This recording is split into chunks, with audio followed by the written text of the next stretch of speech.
পারিবারিক রাস্তার জেরে দুই গ্রুপের সংঘর্ষ, আহত 10। পারিবারিক রাস্তা নিয়ে দুই গ্রুপে তর্ক বিতর্ক সৃষ্টির এক পর্যায়ে সংঘর্ষ হয়। এতে আহত নারী পুরুষ 10 জন।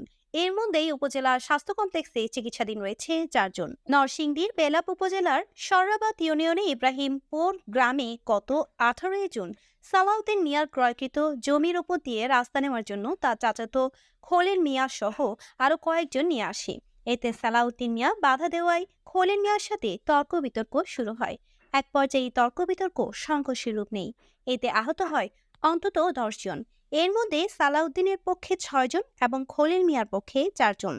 জালাল মিয়া বলেন, খলিল মিয়া ও ভাড়াটে সন্ত্রাস নিয়ে অতর্কিত হামলা চালায়। এতে আমরা নিজেকে বাঁচানোর জন্য অন্য বাড়িতে আশ্রয় নিই। বাড়ি খালি পেয়ে তারা আমাদের ঘরে টাকা সহ স্বর্ণ অলংকার লুট করেছে বলে দাবি করেন। সালাউদ্দিনের নানি পেয়ারা বেগম বলেন, আমার পরিবারের সদস্যদের তারা বেধড়ক মারধর করছেন। এখনো তারা বেলাব উপজেলার স্বাস্থ্য কমপ্লেক্সে চিকিৎসাধীন। এ বিষয়ে খলিলের ভাই বলেন, ইসমাইলে একটি জায়গা নিয়ে সমস্যার সৃষ্টি। জায়গাটি মাজারের, কিন্তু তারা এখানে কাঁটা দিয়ে বন্ধ করে রেখেছে।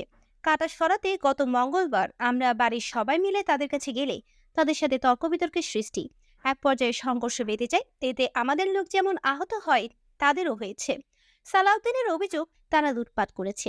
এ বিষয়ে মুক্তার মিয়া বলেন, আমরা কোনো লুটপাট করিনি, এটি সম্পূর্ণ বানোয়াট কথা। সালাউদ্দিনের পরিবার জানান, এই বিষয়ে বেলাব থানায় মামলা হয়েছে, পুলিশ তদন্ত করে গিয়েছে। পেছনের বাড়ির লোকজন বাড়ি থেকে বের হওয়ার জন্য রাস্তা নিয়ে সংঘর্ষ হয়। এলাকার স্থানীয় নেতৃবৃন্দ বলেন, বিষয়ে তারা সালিশ দরবারের মাধ্যমে শেষ করার চেষ্টা করছেন।